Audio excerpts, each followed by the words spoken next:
안녕하세요.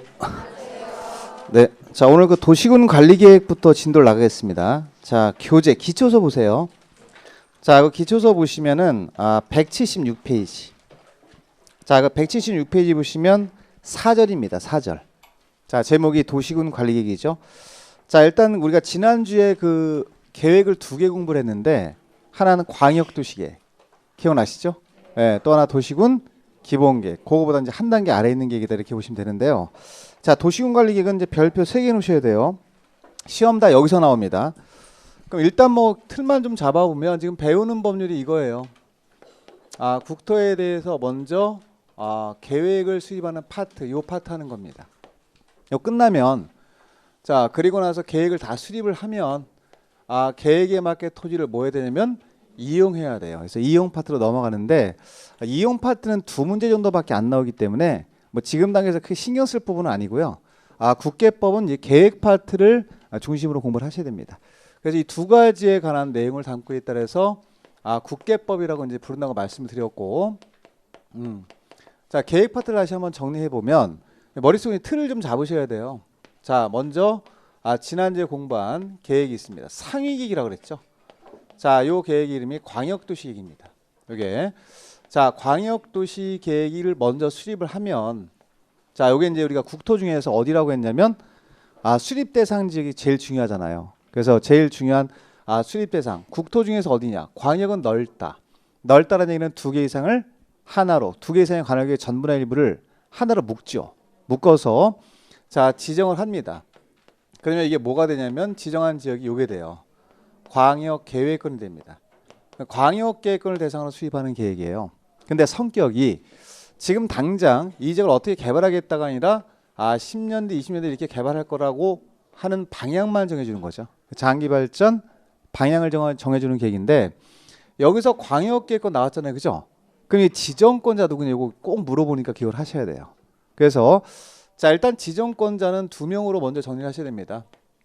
자 국토교통부 장관이 지정할 수도 있고 한 명 더 있죠. 도지사가 지정할 수도 있다 이렇게 하시는 거예요. 구체적인 내용은 천천히 해도 되니까 일단 지정권자를 먼저 외우는 게 순서입니다. 그래서 일단 자 국토교통부 장관하고 행정처 중에서 자 도지사가 지정권자가 되는 거예요. 그럼 지정해줬어요. 국장이나 도지사가. 그러면 이 광역계획권을 앞으로 어떻게 개발하겠다라고 하는 장기발전 방향을 지시하는 계획을 수립하죠. 그 계획을 지금 자 상위 계획에 들어가서 광역도시계획이 되고요. 자 그럼 광역도시계획 수립이 되면 하위계획으로 갈게요. 제가 자 하위계획 광역도시계획보다 한 단계 아래 있는 계획. 자 그 계획을 이제 배웠는데 그 계획 이름이 도시군 기본계획이에요. 기본만 정해주는 계획이다 이런 뜻입니다. 자 도시군 기본계획은 내려가면 자 여기서 이제 이 도시군 기본계획도 넘버 2인데 자 대상 지역이 어디입니까? 그러면 자 국토입니다. 국토 중에서 관할구역을 좀 구체적으로 표시를 해줘야 되거든요. 자 그럼 원래 광역도시계획은 광역이라고 하는 게 넓다잖아요. 그죠? 넓다는 두 개 이상을 묶은 지역인데 광역도시계획에서 도시군 기본으로 내려가실 때는 묶지 말고 둘 이상을 버리고 내려가시라고 말씀드렸거든요. 자 그러면 도시군 기본계획은 어디입니까? 그러면 6군데예요. 특별시, 광역시 이렇게 이제 자꾸 정리해 놓으셔야 됩니다. 이렇게 관할구역 내에다 수립하는 거예요. 6군데.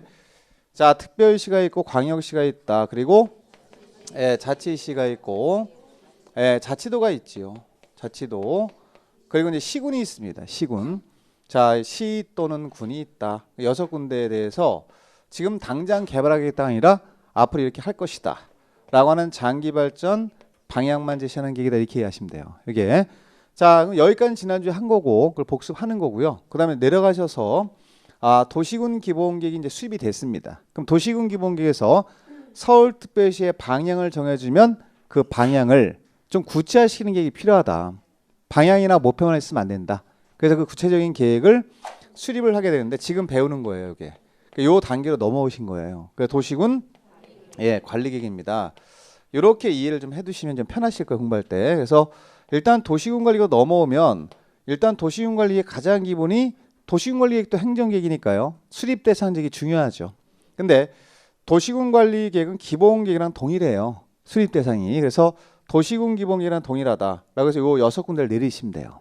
그러면 특별시 똑같이 한번 간단히 정리해 보면 특별시가 되고 그러니까 특별시에는 자기관할구역 내에는 두 개를 수립하는 거야. 두 개.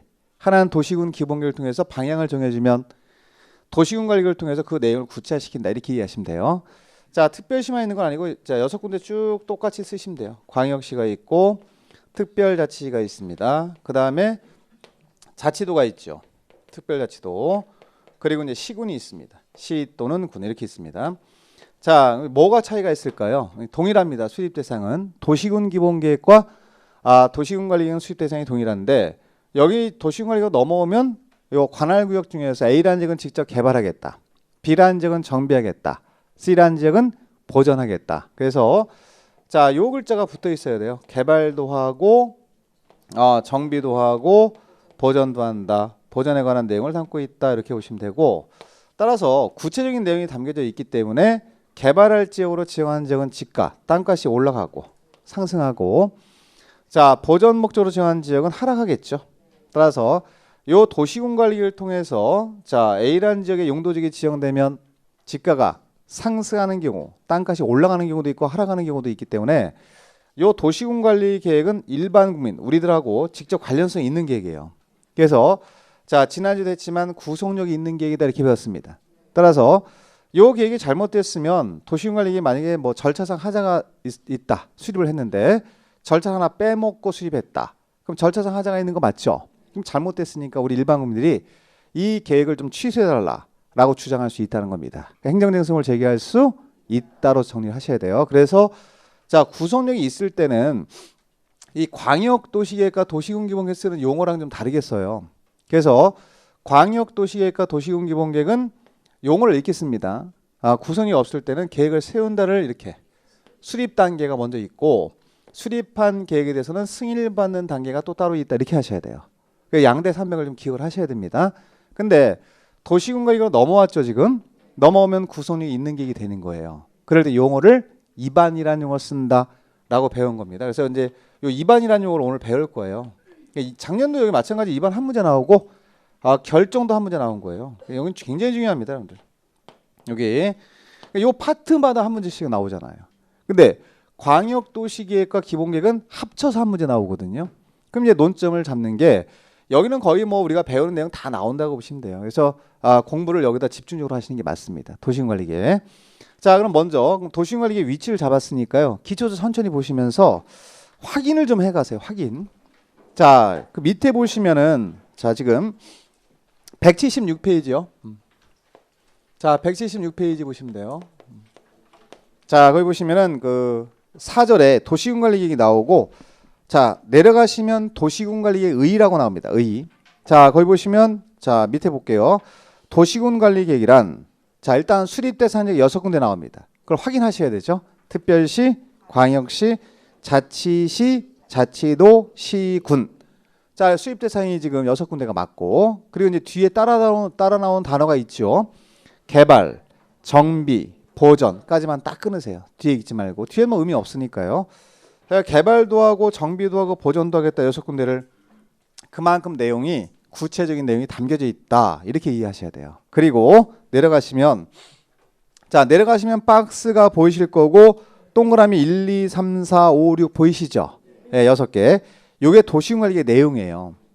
그러니까 이 내용은 지난주에도 지금 말씀을 드렸지만 여기서 선 따라가서 자, 개발도 하고 정비도 하고 보전도 합니다. 그러면 구체적인 내용이 몇 개 있습니까? 그럼 거기 나와 있는 박스 안에 있는 거 있죠? 그런 내용들을 구체적으로 한다는 얘기예요.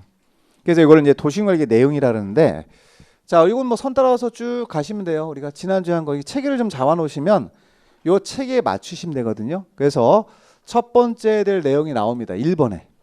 자꾸 그 단어를 좀 보셔야 돼요. 자, 오늘 배우는데 그게 뭐예요? 그러면 자, 용도 지역을 지정합니다. 오늘 배워요. 용도 지역 굉장히 중요한 겁니다. 자, 그럼 용도 지역을 지정하고 나면 용도 지역이 갖고 있는 단점이 있을 거예요. 그 단점을 보완하는 게 뭐냐면 용도 지구예요. 구체적으로 이제 뒤에 설명드립니다. 어쨌거나 중요한 건 지금 용도 지역이 되건 용도 지구가 되건 전부 다 소속이 어디입니까? 그러면 도시군 관리계획을 통해서 지정이 되는 거예요. 또 변경이 된다 이런 얘기입니다. 그래서 그 단어를 자꾸 익혀 놓으셔야 돼. 용도 지역과 용도 지역을 지정 변경합니다. 자, 두 번째 내용으로 넘어가겠습니다. 제가 자, 원래 우리가 배운 거는 매치를 좀 시켜보시면 제가 설명드린 건 이렇게 설명드렸거든요. 용도구역. 자, 용도구역 이렇게 설명드렸는데 이 용도구역은 지금 종류가 나와 있을 거예요. 2번에. 자, 그럼 거기는 용도구역이 안 써 있고 개발제한구역 밑줄 그어보세요. 개발제한구역. 자, 그럼 개발제한구역이 있고 자, 앞자만 탈게요. 제가 두 번째 이름이 도시제한공원구역입니다. 오늘 배웁니다. 자, 세 번째 용도구역인데 그게 시가와 조정구역이에요. 시가와 조정구역. 자, 그리고 네 번째 용도구역이 수산자원보호구역입니다. 근데 거기 보시면 수산자원보호구역까지 딱 4개 나와 있잖아요. 자, 4개로 정리하지 마시고요. 6번 다시 한번 가보세요. 연습을 좀 되셔야 됩니다. 자, 6번으로 내려가시면 입지규제 최소구역 나오죠. 네. 그럼 입지규제 최소구역 그 수산자원보호구역 옆에다 묶으시면 돼. 그러면 딱 5개가 나와요. 이렇게 하는 게 효율적입니다. 공부를. 그럼 여러분들 우리가 그 법에는 분산돼서 나온 거예요. 떨어져서 합쳐야 됩니다. 합쳐도 됩니다. 왜? 요 5개가 전부 다 용도 구역이거든요. 그러면 개발제한구역, 도시제한공원구역, 시가와 조정구역, 수산자원보호구역, 입지규제 최소구역 5개에 합치면 용도 구역이라고 부르시면 돼요. 그럼 용도구역 5개를 지정 또는 변경합니다. 그럼 무슨 계획으로 합니까? 그러면 도시군 관리계획으로 결정하는 내용이다. 이렇게 하시는 거예요. 자꾸 이제 머릿속에 자꾸 반복적으로 좀 익혀 놓으셔야 됩니다. 자, 그다음에 세 번째로 갈게요.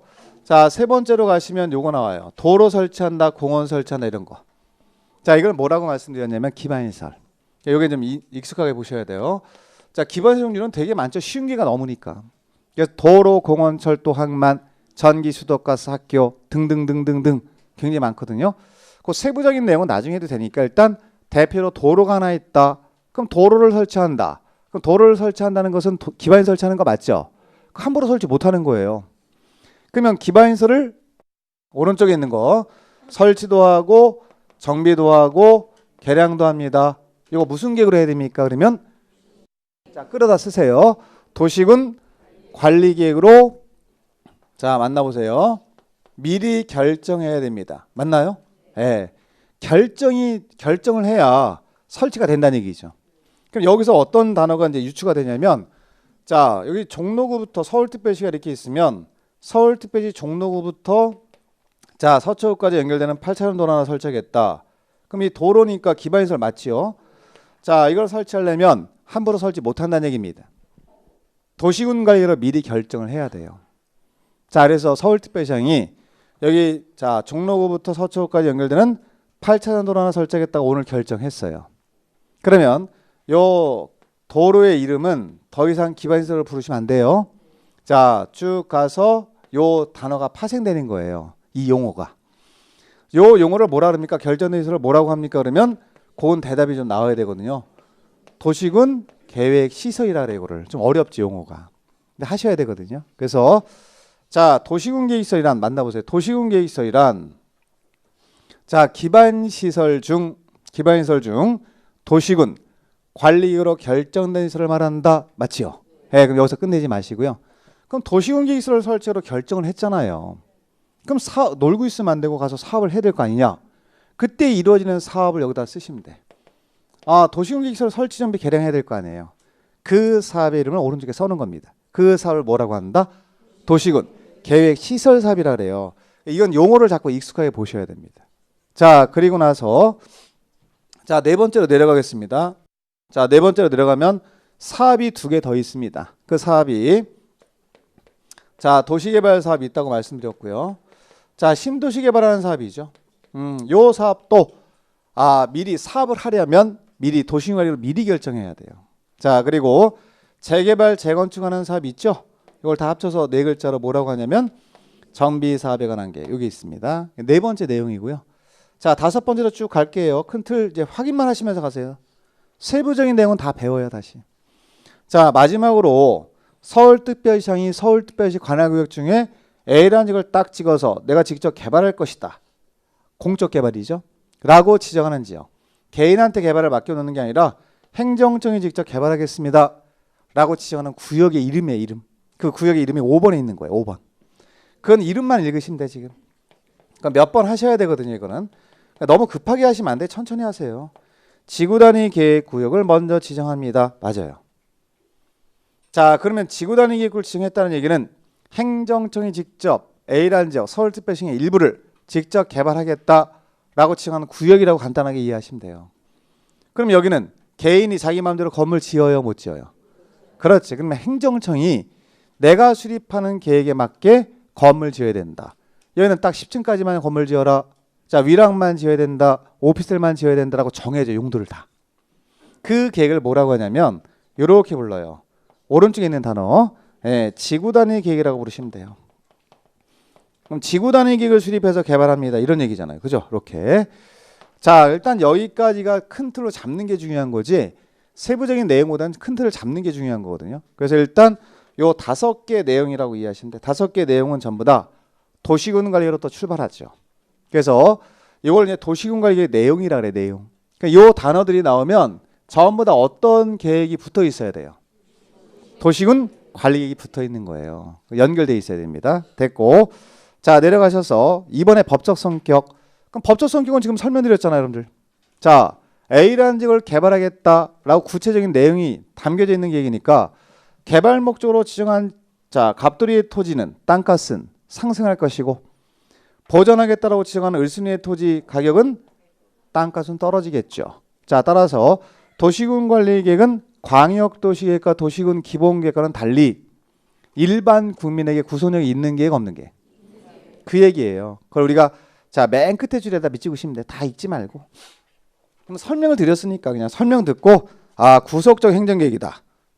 따라서 구속력이 있는 계획에 대해서는 우리 일반 국민이 원고적 격이 있거든요. 따라서 행정쟁송을 제기할 수 있다 이렇게 하시는 거야. 그러니까 유일하게 우리가 배우는 계획 중에서 구속력이 있는 계획이 딱 하나예요. 우리하고 직접 관련성이 있는 계획, 직접 우리들이 갖고 있는 재산권에 영향을 주는 계획이 요겁니다. 지금 배우는 그게 제일 중요한 거예요. 그리고 자 오른쪽 가시면 그거 확인만 하시고 오른쪽 가시면 자 거기 2번입니다. 177페이지로 가보세요. 네 오른쪽. 자 거기 가보시면 이제 용어를 좀 선택을 하셔야 돼요. 자 도시군 관리계획에 대해서는 수립이란 용어 대신에 입안 동그라미 쳐야죠. 입안. 근데 여러분 입안은 수립하고 의미가 똑같다라고 보시면 돼. 의미가 다른 게 아니라 동일한데 다만 도시군 관리계획은 구성력이 있는 계획이니 용어 쓰기를 입안이라는 용어로 따로 쓰자라고 약속을 한 겁니다.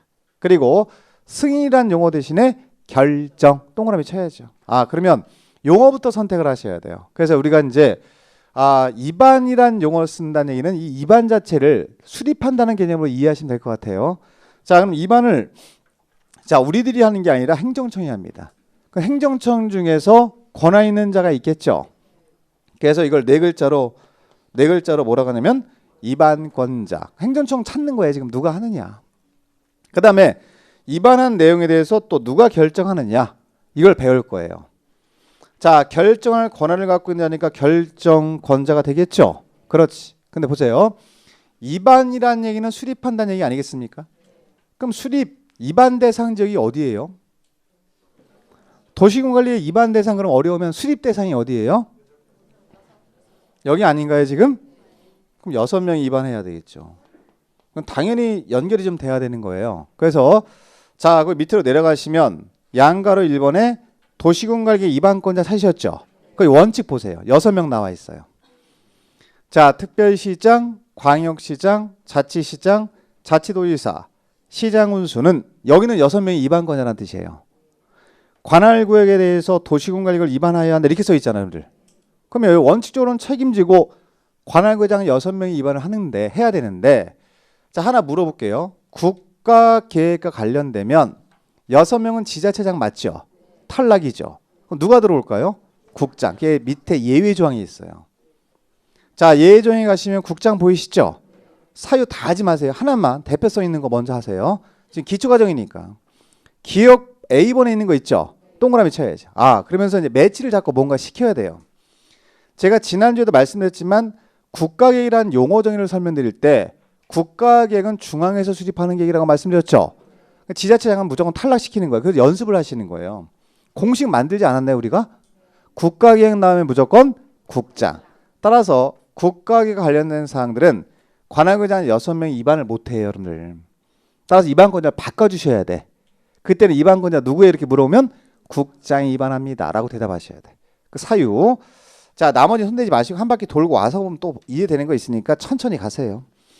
자, 그리고 니은번 가면 도지사 보이시죠? 그건 내용까지 가지 말고 그냥 도지사 밑줄만 걸으세요. 도지사도 입안할 수 있다 이렇게만 정리하시고, 자, 그럼 우리가 입안권자를 볼 때 원칙적인 입안권자가 6명입니다. 다시 원칙적인 입안권자가 6명이에요. 6명이라는 얘는 관할구장 6명을 말하죠. 자, 그리고 원칙이 있다는 것은 예도 있다는 얘기죠. 그럼 예외 2명이 있죠. 2명만 기억하시면 돼. 지금 국장도 있고 도지사가 있어요. 그러니까 우리는 그 원칙적인 입안권자랑 예외적인 입안권자 있죠. 합쳐서 4글자로 입안권자 이렇게 부르는 거예요. 입안권자. 근데 여러분 세부적인 내용보다는 큰 틀을 잡는 게 중요하거든요. 그래서 자, 입안권자 누구예요? 그러면 자, 이렇게 대답만 하시면 돼. 지금 단계에서는 이 정도만. 자, 원칙적인 입안권자는 몇 명? 6명이고, 자, 예외적으로 입안할 수 있는 자가 2명이죠. 그게 정리하시면 돼요. 틀을. 국장 있나요, 지금? 자, 그거 이제 사유 정도로 하나 기억을 하시면, 자, 국가계획과 관련이 있다. 국가계획이라는 단어가 나오면 이때는 입안권자를 누구로 바꾸냐면 국장으로 바꾸시고, 그 다음에 누구도 입안할 수 있다. 도지사도 입안하는 경우도 있는데 사유까지는 몰라도 돼요. 자, 그러면 여러분들이 이렇게만 잡으시면 돼. 지금 원칙적인 입안권자 몇 명? 6명. 예외적인 입안권자 국장, 그렇지, 도지사 2명이 있습니다. 그러니까 여기 있는 원칙과 예외에 해당되는 행정청을 다 합쳐서 어차피 여기 있는 자들은 입안할 권한이 있기 때문에 합쳐서 이렇게 부르시면 돼. 입안권자라고 부르시면 돼. 입안권자. 자, 내려가겠습니다. 자, 2번 쭉 내려가시면 입안 기준. 자, 동그라미 1번에 자, 밑줄 하나 거놓으셔야 되는데 요거는 뭐 기본적인 원리예요. 자, 1번에 뭐라고 쓰는지 볼게요. 상위 계획과의 관계라고 써 있나요, 여러분들? 그러면 이건 그냥 보고 대답하시면 돼요. 지금 우리가 배우는 게 도시군관리계획 맞죠? 도시군관리계획의 상위 계획은 몇 개 있죠? 2개 있잖아요. 그러면 하위 계획은 상위 계획에 부합돼야 된다. 맞나요? 그걸 이제 해석을 이제 적용을 해보면 도시군관리계획은 광역도시계획과 도시군 기본계획에 부합돼야 된다. 그렇게 써 있어요, 거기. 간단히 말하면 하위 계획은 무슨 계획에 부합돼야 된다? 상위 계획에 부합돼야 된다. 그래서 도시군관리계획은 동그라미 1번에 있는 거 내용이에요. 자, 도시군관리계획은 광역도시계획 및 도시군 기본계획에 부합되어야 한다 하고 끊어버려. 뒤에 읽지 말고. 그러니까 요거를 이제 정리하면서 우리가 총정리를 하시는 거죠. 그러니까 원리가 하나가 뭐냐면 하위에 있는 계획들은 전부 다 무슨 계획에? 상위 계획에 부합돼야 된다. 이 원리가 적용된다고 이해하시면 됩니다. 넘어가시고요. 자, 다음 장 가서 자, 동그라미 2번은 지금 안 봐도 되고 입안 제한으로 가보세요. 3번. 요게 중요해요, 여러분들. 입안 제한. 그래서 자, 여기서 지금 우리가 입안을 열심히 공부했거든요, 지금. 입안권자는 전부 다 행정청이죠. 자, 그러면 여기서 입안 제한이란 뜻을 먼저 보셔야 돼요. 입안 제한. 입안 제한이라는 얘기는 입안을 할 수 없어. 입안할 수 없어요. 그럼 입안권자한테 입안을 부탁할 수는 있다. 그럼 입안 제한이라는 단어가 나오면 주민이 빨리 떠올라야 됩니다. 주민의 동그라미 치는 거예요. 과연 입안 제한의 주인공이 누구냐? 주민입니다. 우리들입니다. 자, 우리들은 행정청이 아니기 때문에 입안 못해요. 다만 입안을 직접 할 수는 없지만 입안권자한테 입안을 좀 해주세요라고 부탁할 수 있다는 얘기입니다. 그걸 우리가 4글자로 입안 제한이라는 용어예요. 그 용어에 대한 이해를 좀 선행적으로 하셔야 돼요. 그러니까 주민은 도시군관리에 대해서 입안할 수 없지만 도시군관리에 대해서 입안을 제한할 수 있다. 이렇게 대답을 하셔야 돼요. 위치 잡아주는 겁니다. 그래서 보시면 그 주민은 다음의 사항에 대해서 도시군관리계획을 입안할 수 있는 자, 그 도시군관리계획을 입안할 수 있는 자라는 얘기는 입안권자를 말하는 거죠. 자, 입안권자에게 도시군관리 입안을 제한할 수 있다라고 써 있고 밑에 박스를 보시면 기역, 니은, 디귿, 리을 이렇게 나와 있죠. 그 4가지 사항에 대해서 입안 제한할 수 있다는 얘기예요, 여러분들. 자, 그럼 먼저 자, 첫 번째 기역번 기반시설, 설치, 정비, 개량이 하나 있고, 자, 니은번 가면 지구단위 계획구역과 지구단위 계획 보이시죠? 일단 2개만 하세요. 나머지 내용은 한 바퀴 돌고 와야 이해가 되는 거니까 놔두셔도 돼요. 그래서 일단 자, 그 두 가지 사항이 기억, 니은까지 딱 끊으셔도 됩니다, 지금. 자, 그럼 여러분들 지금 보시면 여기서 찾을 수가 있어요, 그거를. 자, 주민이 입안권자를 찾아가서 입안을 제한할 수 있다. 그냥 눈에 보이는 거 먼저. 복잡하게 찾을 필요 없는 것들 두 개만 먼저 하시라는 거, 이거. 두 개. 자, 3번에 가면 요거 나오죠, 내용 중에. 기반인설 설치 및 개량에 대해서 주민은 입안할 수 없다. 다만 입안을 제한할 수 있다. 또 하나, 지구 단위 계획 구역 지정 변경과 지구 단위 계획 수립 변경 또한 주민은 입안할 수 없지만 입안을 제한할 수 있다. 이게 두 가지. 대신 주민이 입안권자를 찾아갈 때 뭐가 들어가야 되냐면 동의서가 들어가야 돼요. 동의서. 그러니까 오른쪽에 보시면 자, 1번 보세요. 1번 보시면 그 박스 안에 있는 거 첫 번째 기업번 보시면 기반인설 설치 정비 개량이라고 써 있죠. 그리고 끝에 뭐라고 써 있어요, 여러분들. 땡땡 써 있고 토지 면적 얼마 5분의 4. 그건 밑줄 하나 걸어놓으셔야 돼. 자, 이 5분의 4 이상의 동의를 받아야 돼요. 근데 이건 뭐 제가 작년부터 나온다 말씀드린 거예요. 동의를 받아야 돼. 동의서가 필요해요. 동의서. 그러니까 우리가 이제 주민들이 입안 제한을 할 수 있지만 자, 다른 사람들한테 동의도 받아와라 이런 얘기입니다. 그때 동의 요건이요. 요 기반인설 설치할 때 동의 요건이 어떻게 되냐면 기반 설치 좀 해주세요라고 할 때는 면적이 얼마냐면 5분의 4예요. 자, 그럼 나머지를 그냥 다 하나씩 외우지 마세요. 나머지 니은, 디귿, 리을을 한번 보세요. 틀로, 큰 틀로. 공통점이 있나요? 예, 얼마? 3분의 1이에요. 그럼 요거 하나만 하면 되죠. 요거 하나만. 자, 기반 설치 및 개량만 얼마고 5분의 4 이상이고 나머지는 싹 다 묶어서 3분의 1. 그렇게 하는 거예요. 그런 내용이 여기서 이제 논점이 되는 것이고 뭐 이건 뭐 개정되자마자 나온 거니까 이렇게 정리하시고 마무리하시면 돼. 그리고 나머지 뭐 결과 통보라든가 비용 부담 이런 것들은 지금 하는 거 아니에요. 그냥 제한상 하나에만 집중하시면 돼. 그럼 우리가 이제 공부를 하실 때 틀을 잡아서 5개 용도, 자, 5개 도시관리계획 내용을 정리할 수 있어야 돼요, 지금은. 다시 말하면 도시군관리계획 선 따라가서 몇 개가 있습니까? 내용이 그러면 5개 있다. 이걸 이제 쓸 수 있어야 되는 거야. 지금 단계에서. 용도 지역을 쓸 수 있어야 되고, 용도 지구를 쓸 수 있어야 되고, 용도 구역을 쓸 수 있어야 돼요. 그리고 가로 열고 용도 구역이 5개 있다는 거죠. 개발 제한 구역, 도시 제한 공원구역, 시가 조정 구역, 수산자원 보호 구역, 그리고 입지기재 채소 구역. 이걸 쓸 수 있어야 됩니다. 5개를 합쳐서 자, 용도 구역이라고 합니다. 자, 그리고 도로 설치한다, 공원 설치한다, 기반인설 설치 정비 개량. 자에 관한 사항이 있고 기반시설 설치로 결정했다면 용어가 바뀐다. 도시군 계획설로 바뀐다. 그럼 이제 여기서 기반시설 설치해 주세요라고 주민은 입안을 할 수 없지만 입안을 뭐 할 수 있다? 제한할 수 있다. 이때 동의 요건은 면적 5분의 4. 5분의 4 이상의 동의가 필요하다. 그러니까 내려가서 확인되셨으면 3번에 있는 내용이 상당히 중요하다는 얘기죠. 그 다음에 도시개발사업 정비사업 있고 내려가서 마지막 내용이 지구단위 계획구역 지정하고 지구단위 계획 수립합니다. 요 내용 또한 주민이 입안을 뭐 할 수 있어요? 제한할 수 있다. 그렇게 정리가 좀 되셔야 돼요. 지금 나머지 보는 건 금방 봅니다. 일단 정리하시고 이거를 뭐라고 하냐면 주민의 입안 제한이라 그래. 제목을 잡고 보셔야 돼. 그 위에 자 입안 제한이라고 써 있죠. 예, 제목은 입안 제한이라고 써 있지만 머릿속엔 주민이 들어가 있어야지. 그래서 밑에 가면 주민이라는 단어에 동그라미 치라는 얘기가 그런 얘기입니다. 그래서 자 주민 입안 제한은 이렇게 마무리를 하시고 4번으로 가보세요. 4번에 가면 쭉 내려가시면 입안 절차 보이실 거야. 그다음 밑줄. 자 그럼 입안 절차라고 하는 개념은 일단 수립 절차의 개념이라고 이해하시면 되는데 자 요거는 여러분 원래는 따로 공부하시면 안 되고요. 이미 광역도시계획과 도시군 기본계획에서 수립이라고 하는 단어를 배웠고 이거 절차를 배웠고 수립하고 나면 승인 절차가 또 따로 있었죠. 그 절차하고 지금 유사하다고 보시면 돼요. 그 절차가 가장 기본적인 틀이니까. 그럼 보세요. 자 지난주에 한 거 복습하면 자 광역도시계획과 도시군 기본계획 수립할 때 1단계 뭐 했냐면 이거였어요. 기초조사. 자 그러면 도시군관리계획도 기초조사 그대로 내리시는 거야. 큰 틀은 변함이 없으니까 세부적인 내용보다는 큰 틀로 봐야 되니까. 그럼 기초조사라고 하는 건 현장조사 맞죠?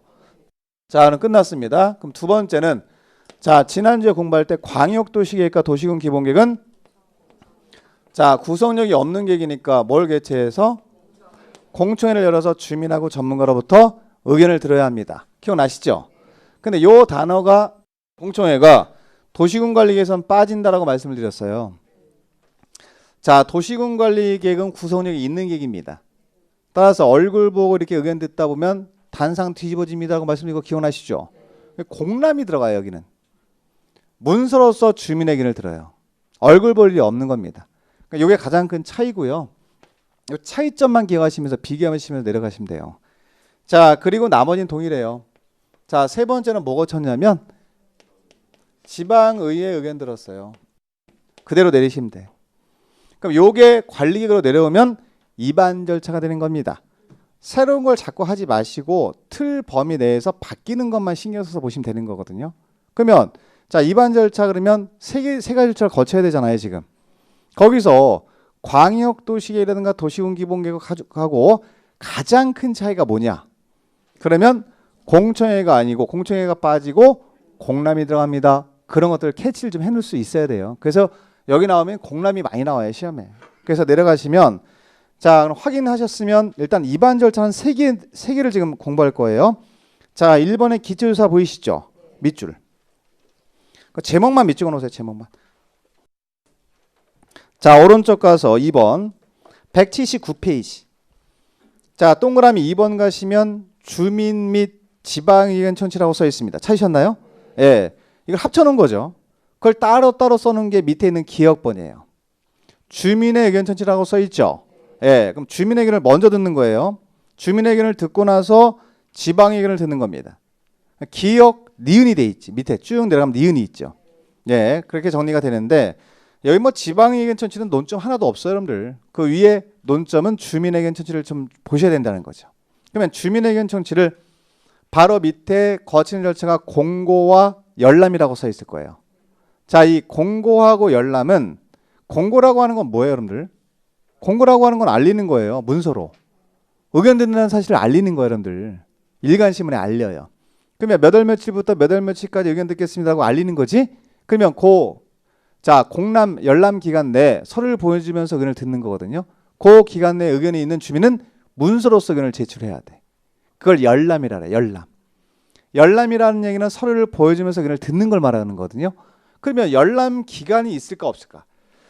무한정 의견을 들을 수는 없잖아요. 그래서 14일 이상이라고 써 있을 거예요, 지금. 자, 그러면 우리가 공고하고 열람이 나오면 이걸 이제 나중에 연습이 되시면 줄일 수 있어요. 앞에 있는 공자, 맨 끝에는 람자. 그래서 이걸 뭐라고 하냐면 공람이라 그래, 공람. 공람. 자, 공람이라고 이제 우리가 이제 말씀을 한번 드렸고, 이제 앞으로 공람 그러면 공고 플러스 열람이다 이렇게 하시면 되거든요. 그 내용이 있습니다. 그 내용 한번 볼게요. 중요한 거니까. 자, 국토교통부 장관, 시도의사, 시장 원수는 도시군관리계획을 입안하는 때, 그 입안이라는 용어도 보이잖아요. 입안할 때 거쳐된 절차를 쓰는 거예요. 주민의 의견을 들어야 한다 이렇게 써 있죠. 그리고 나서 주민의 의견을 듣는 방법이 밑에 나옵니다.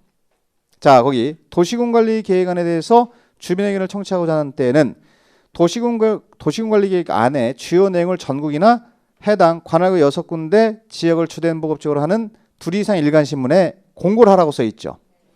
자, 2 이상의 일간신문과 인터넷 홈페이지에 공고하고, 공고의 동그라미 알리란 얘기예요. 그러면 공고하는 방법은 2가지 방법 아니겠습니까? 하나는 일간신문, 또 요즘 인터넷 많이 하잖아요. 인터넷 홈페이지를 통해서 공고를 먼저 해야 돼. 몇 월 며칠부터 몇 월 며칠까지 의견 듣겠다라고 그 사실을 알려주는 거예요. 그러면 이제 서류를 보여주면서 의견을 듣는 기간이 필요하죠. 내려가시면 열람 앞에 숫자가 있을 겁니다. 며칠 이상? 14일. 그 가장 기본적인 틀이거든요. 그러면 의견을 듣는 기간, 실질적으로 의견을 듣는 기간이 14일 이상은 들으라는 얘기입니다. 그걸 열람이라 그래요, 열람. 그러면 공고를 먼저 하고 나서 자, 일반 국민한테 의견 몇 월 며칠부터 몇 월 며칠까지 듣는다는 사실을 알리는 게 공고잖아요.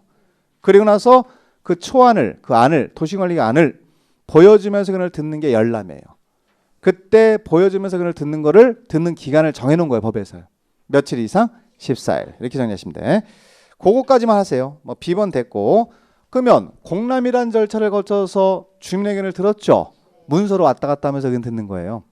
그때 주민의 의견을 듣는 기간은 며칠 이상은 들어야 된다? 14일 이상. 그럼 공람을 통해서 주민에게는 들었죠. 그럼 그 다음 단계로 내려가서 밑줄만 제목만 어디 의견 들어야 된다? 지방의 의견을 들어야 되지.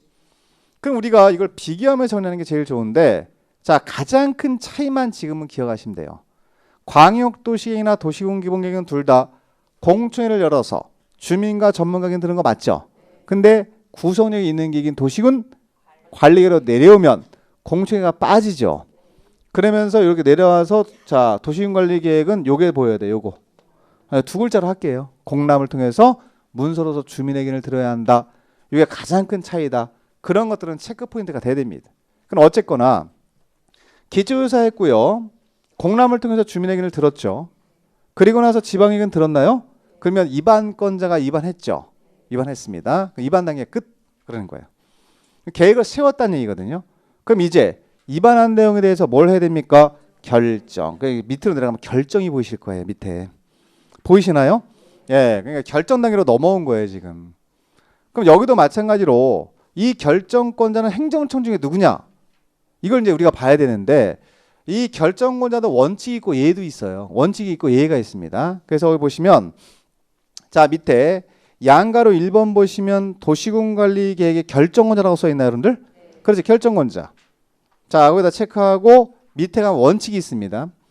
자, 원칙은 되게 복잡하게 좀 법조문에 돼 있는데 자, 체크하지 말고 밑줄 하는 데만 가세요. 자, 원칙 읽어볼게요, 제가. 자, 도시군관리계획은 시도지사가 밑줄. 시도지사만. 자, 시도지사가 직접 또는 시장군수의 신청에 따라 결정한다. 결정권자가 시도지사란 얘기예요. 다만 지방자치법에 따른 서울특별시와 광역시 및 특별자치시를 제외한 인구 50만 명 이상. 그러니까 여러분, 우리가 도 밑에 시 있나요, 없나요? 도 밑에는 시도 있고 군도 있죠. 그 시 중에서 인구가 50만 명 이상의 시를 대도시라고 불러요. 다시 뭐라고 부른다고요? 대도시. 그럼 대도시래요, 지금. 그럼 대도시의 경우에는 밑줄. 대도시 시장에다 밑줄. 대도시 시장이 직접 결정한다고 끊어버려. 뒤에 가지 말고 지금. 뒤에 가면 안 돼. 정신 하나도 없어. 기초 단계 여기까지 끊어야 돼요. 이 공법은 끊을 때 잘 끊어줘야 돼. 자, 그래서 정리를 해보겠습니다. 그럼 지금 우리가 도시군 관리계획에 대해서 결정권자 배우는 거 맞죠? 자, 그럼 결정권자, 원칙적인 결정권자를 정리해 드릴게요. 자, 원칙적인 결정권자는 그 밑줄 근 것만 읽으시면 돼요. 자, 시도지사. 자, 시도지사. 일단 그 정도만 간단히 확인만 하시면 돼. 시도지사가 되고 한 명 더. 대도시 시장이 됩니다. 이렇게 되는 거거든. 그죠? 이렇게 돼요. 근데 여러분 보시면 뭐 이걸 어떤 분은 또 분석을 하시는데 분석 사실 필요 없거든. 공법은 분석해서 시험 안 되니까. 자, 그럼 입안권자가 몇 명이에요? 6명 중에 이 앞에 있는 4명. 본인이 결정해요, 못해요? 해요.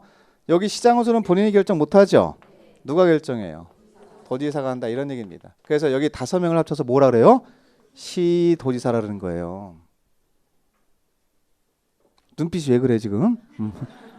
이게 이제 기본계획부터 나온 거잖아요, 우리가. 기본계획인데 요 앞에 있는 4명은 우리가 지난주에 기본계획 할 때 수리권자 6명이었잖아요. 그러니까 앞에 있는 4명은 승인 안 받고 본인이 확정한다고 배우지 않았나요? 그럼 관리계획도 마찬가지로 본인이 결정권 갖고 있다, 이런 얘기예요, 4명은. 그리고 도시군 기본계획에서 요 2명은 승인 받아야 되잖아. 그럼 결정권이 없죠, 여기도. 그럼 도지사가 결정하는 거라, 이런 얘기예요. 그래서 시도지사인데, 다만 여기는 시장 중에서 인구가 좀 많은 시장들이 있죠. 50만 명 이상의 시장은 그냥 결정권 줬다, 이렇게 이해하시면 돼. 그래서 대도시장이 추가되는 거예요. 그래서 결정권자가 누가 되냐면 시도지사 또는 대도시장이 원칙적인 결정자가 된다, 이렇게 이해하시면 돼. 하나 더 물어볼까요, 그러면? 자, 보세요. 여기 아까 입안권자 할 때 연결만 좀 시켜요. 국가계획과 관련되면 누가 입안했어요? 국장이 입안한 내용이 있을 거 아니에요, 그죠? 결정을 누가 할까요? 국장보다 높은 사람 없잖아. 본인이 결정하는 거야. 그래서 한 장 넘기면 국장이 결정하는 경우도 있어요. 한 장 넘겨보실까요, 이제? 자, 거기 보시면 자 180페이지입니다. 180페이지 보세요. 거기에 동그라미 2번에 가면 예라고 써 있을 거예요. 그 예가 뭐냐면 예적인 결정권자를 말하는 거예요. 그러면 예외적인 결정권자 땡땡 옆에 있는 거 볼게요. 제가 같이. 찾으셨나 어딘지? 예. 자, 다음에 도시군 관리 계획은 국토교통부 장관이 결정한다 이렇게 써 있습니다. 거기서 자, 박스가 보이고 기역, 니은, 디귿, 리을 4개 보이시죠? 그 4가지 사항은 국장이 결정한다 이런 얘기예요. 다만 거기 보시면 국토교통부 장관 옆에 보면 가로 열고 다만 리을의 경우는 해양수산부 장관이 결정한다고 써 있죠. 그 리을이 뭐냐면 수산자원보호구역이에요. 그럼 여러분 수산자원보호구역은 용도구역 중에 하나잖아요. 여기 보세요. 수산자원보호구역 여기죠. 여기 요거 바다야. 바다에다 지정하는 게 용도구역 중에서 바다에다 지정하는 게 수산자원보호구역입니다. 그럼 잘 보세요. 대한민국도 한번 그려볼까요? 국토 중에서 요 내륙은 국토교통부 장관이 관할하는 거 맞죠? 근데 국토교통부 장관이 바다는 관할 못해요. 장관이 따로 있어요. 그래서 바다 쪽으로 나가면 국장 그러시면 안 돼. 그때 바다를 관할하고 있는 장관의 이름이 써 있는 거예요, 여러분들.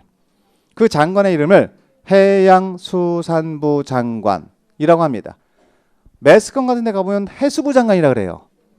우리는 해장이라고 전 개인적으로 합니다. 해장. 국장도 했는데 뭐 그죠? 그래서 해장이 되는 거예요. 해장이. 앞으로 해장 그래요. 같이. 자, 그래서 바다 쪽만 해장이 결정하는 거죠. 그러면 결론은 국토교통부 장관이 결정할 수 있는 게 몇 개라는 거죠, 여러분들? 기역, 니은, 디귿이에요. 그 중에서 기역번은 금방 정리가 되셔야 됩니다. 국토교통부 장관이 입안한 도시군관리계획이라고 써 있죠. 자, 그럼 입안을 누가 하면?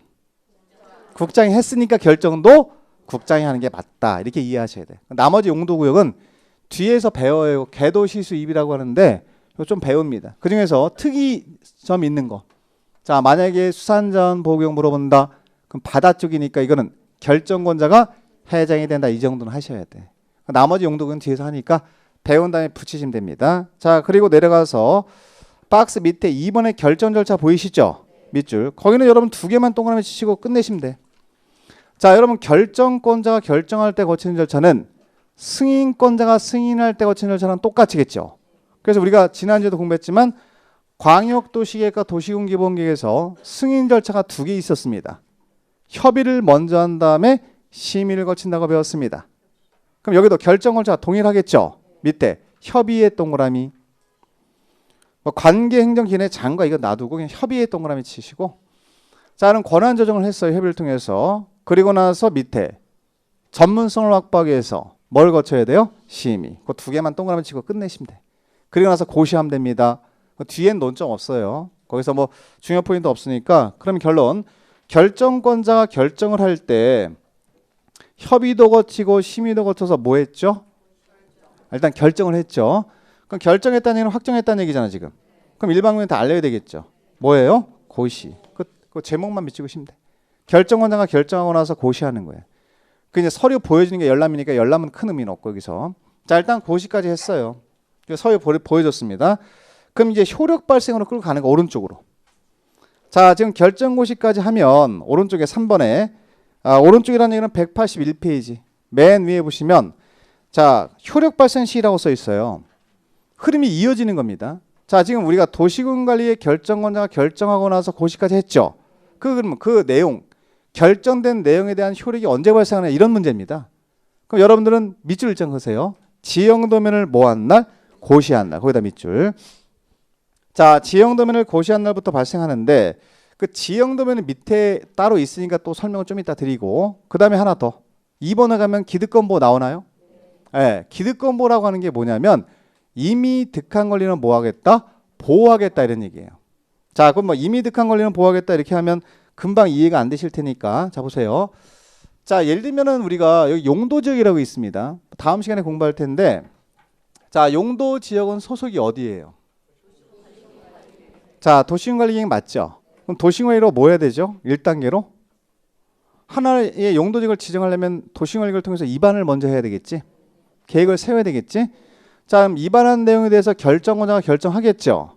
그리고 나서 고시까지 할 거 아니에요. 자, 그러면 예를 들면 갑돌이의 토지가 이렇게 있어. 갑돌이. 자, 갑돌이의 토지가 있는데 여기를 자, 우리가 녹지지역이라고 하는 용도지역으로 예를 들어서 지정했어요. 용도지역 중에서. 자, 그럼 녹지지역은 법에 4층 이하짜리 건물밖에 못 짓습니다라는 규정이 있어요. 근데 이 사람이 녹지적으로 지정되기 전에, 결정되기 전에 허가를 받아서 공사를 하고 있었던 거야. 5층짜리 건물 짓고 있었어요. 근데 5층짜리 건물을 공사를 하고 있어요. 지금 1층까지 지었어요. 착수한 사람 맞죠? 근데 그 이후에 자, 공사 착수한 다음에 이적이 녹지구로 지정된 거예요. 그럼 이 사람은 녹지역 그 이후에 녹지구를 지정한 다음에 녹지구로 지정된 지역에는 5층짜리 건물 못 지니까 5층짜리 건물 짓지 마세요. 이렇게 규제를 할 수 있느냐 이 부분이거든요.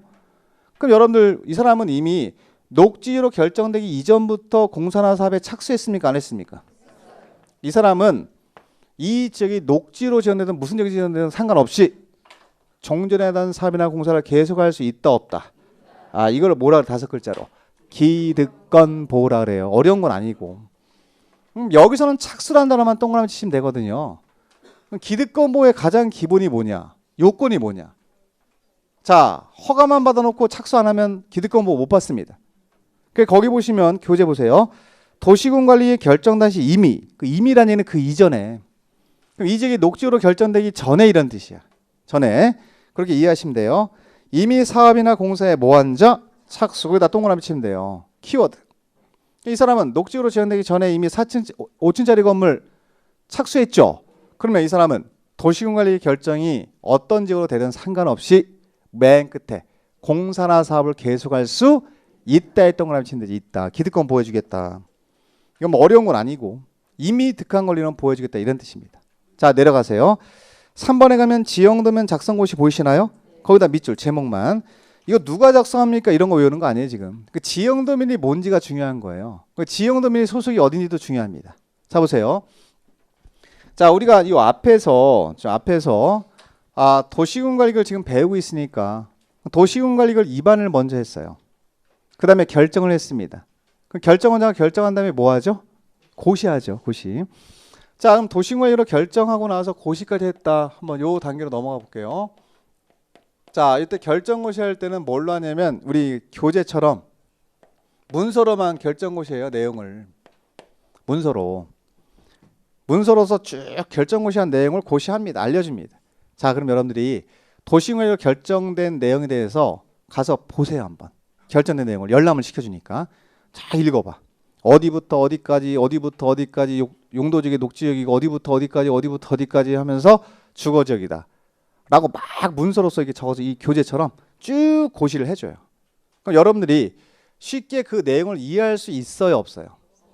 예, 못해요. 머리만 아파. 그래서 법에서 뭐라고 하냐면 문서로서는 일반 국민한테 도저히 도달이 안 된다. 이해가 안 되니까. 자, 그래서 이거를 그림으로 표시해줘라 이렇게 하는 거야. 그림. 제가 편하게 그림이라고 했는데 이걸 도면. 결정된 내용을 문서로 결정고시 하고 나서 이 문서의 내용을 도면으로 표시를 별도로 해줘야 된다. 그 행위를 뭐라고 하냐면 자, 이렇게 하세요. 뭘 작성한다고 하냐면 지형도면 작성이라고 해요, 여러분들. 이걸 해줘야 돼요, 마지막으로. 그럼 여러분들은 이 지형도면이라고 하는 것은 문서를 어떤 형태로? 그림, 도면 형태로 표시해 주는 거예요. 그러면 이 문서로 표시되면 이해가 안 된단 말이에요, 우리가. 그래서 지형도라고 있어요, 지형도. 지적도하고 지형도는 다른데 지형도는 우리가 입체적인 도면이라고 보시면 돼. 그럼 이렇게 지형도가 있으면 도로가 어디부터 어디까지 지나간다. 4차선 도로가 있고 여기 갑돌이의 토지가 있는데 이렇게 입체적으로 산이 하나 있어요. 임야가. 자, 임야가 하나 있는데 해발 몇 메다 이렇게 표시해 주는 거예요. 지형도는 일반 국민이 쉽게 이해할 수 있는 도면이라고 이해하시면 돼. 그러면 지형도에다가 요거 1번지 토지다 지번. 그 다음에 지목은 임야다. 이런 식으로 다 표시해 줘. 그럼 요 지형도 보고 요 본인, 이 소유자, 이 해당 토지의 소유자는 본인 토지를 찾을 수 있을까 없을까? 그때는 이제 찾을 수 있다고 보는 겁니다. 찾을 수 있습니다 또. 자, 그리고 나서 뭘 해주냐면요. 그냥 간단하게 보세요. 요 갑돌이 토지에다 이렇게 색깔을 쭉 칠해요. 노란색 이렇게 칠해서 이 지역의 용도 지역을 결정된 내용을 이렇게 적어줘. 이렇게 녹지적으로 결정했다 이렇게 알려주는 거야. 표시를 해줘 이렇게 직접. 그러면은 녹지 지역이라고 하는 걸 본인이 소유자가 이 지형도를 보고 알 수 있어요 없어요? 그때 효력 발생한다는 얘기입니다. 작성만 하면 안 되잖아요, 그죠? 작성했어요. 이게 작성이에요, 여러분들. 제가 지금 막 그린 게 작성이에요. 그러나서 일반국민한테 알려주는 거예요. 이렇게 고시. 그러면 고시한 날부터 효력 발생하는 거지. 그 고시한 날에 일반국민한테 도달됐다고 보는 거거든요. 그래서 지형도면을 뭐한 날? 고시한 날. 효력 발생. 굉장히 많이 나와요, 시험에. 이게 마무리니까요. 그래서 거기 보시면 거기는 여러분들 제목만 밑줄 그시면 돼요. 이게 어떤 뜻인지. 그게 원칙이 한번 볼까요? 원칙 밑에. 자, 지형도면 작성 중에서 기업번 원칙 땡땡. 자, 특별시장, 광역시장, 자치시장, 자치도시사 시장 호수는 도시군 관리의 결정이 뭐가 되면, 그냥 도시군 관리로 결정되고 나서 고시까지 되면 그런 얘기잖아요. 그 다음 절차가 나오는 거예요. 지적이 표시된 지형도. 지금 표시했죠. 지번, 지목 다 표시해줬죠. 지적이 표시된 어디에다가? 지형도의 도시군 관리 계획사항을 자세히 밝힌 도면, 요거잖아요. 그 자세히 밝힌 도면을 네 글자로 뭐라고 하냐면 지형도면 작성해야 됩니다. 자, 그리고 나서 작성이 되면 고시해야 되겠죠. 자, 밑에 내려가면 승인은 놔두시고 승인 단계까지는 갈 거 없고 3번에 가면 지형도면 고시 보이시나요? 그렇지. 작성해서 고시했다 이렇게 하시면 돼. 그러면 지형도면을 뭐한 날? 고시한 날부터 효력 발생한다 이렇게 이해하시면 되지. 자, 거기까지 끝. 자, 그리고 4번에 가면 재검토 나옵니다. 마무리. 자, 여러분 도시군 관리 계획은 자, 어떤 계획과 어떤 계획 하위 계획이죠? 광역도시계획과 도시군 기본계획 하위 계획 맞죠? 지난주에 공부한 거 정리. 요 도시군 기본계획은 5년마다 타당성도 규정이 있었나요, 없었나요? 따라서 무슨 계획 또한 도시군 관리계획도 몇 년? 5년. 동그라미. 맨 마지막에 자, 5년마다 타당성 여부를 전반적으로 재검토해서 이를 정비해야 됩니다. 그거 마무리하시면 돼요. 그럼 우리가 배우는 세 가지 계획 중에서 광역도시계획과 도시군 기본계획과 도시군 관리계획 중에서 5년마다 타당성 검토해야 됩니다는 규정은 두 가지 계획만 있는 거죠. 하위 계획 두 개. 도시군 기본계획과 도시군 관리계획은 동일한 시점마다 몇 년마다 5년마다 타당성 검토해서 이를 정비해야 된다. 맞나요? 끝. 여기까지. 자, 여기까지 1교시 하시고 다음 장 넘겨서 용도지역은 다음 시간에 계속 이어서 말씀드릴게요. 자, 잠깐 쉬가겠습니다.